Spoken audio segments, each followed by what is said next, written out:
Season संपायच्या अगोदरच ही recipe तुम्ही बनवून घ्या. मैद्यामध्ये थोडंसं मीठ, थोडासा ओवा आणि तेल टाकून घेतलं.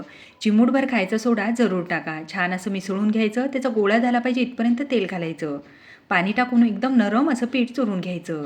सारण बनवण्यासाठी तेलामध्ये लसण, हिरवी मिरची, तुरीचे सोले, धने, जिरं, सोप छान भाजून घ्यायचं.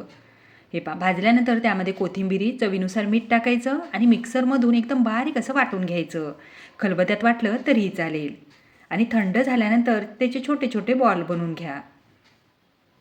तोपर्यंत मैदाही नरम झाला. अजून एकदा छान असा चुरून घेतला आणि एकसारखे त्याचे गोळे बनवून घेतले. त्यानंतर पारी बनवून घ्यायची आणि त्यामध्ये थोडं जास्तच मी सारण भरून घेतलेलं आहे.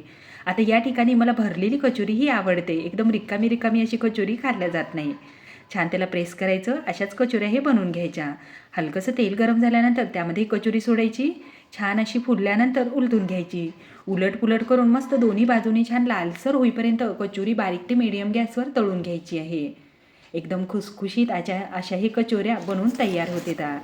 आता तुरीच्या कचोऱ्यानं खरंच खूप मस्त लागते. त्यासाठी सीझन संपायच्या अगोदर ही बनवून घ्या. तर पाहू शकता आतमध्ये सारणही खूप छान असं भरलेलं आहे. चवीला सुद्धा एक नंबर आहे.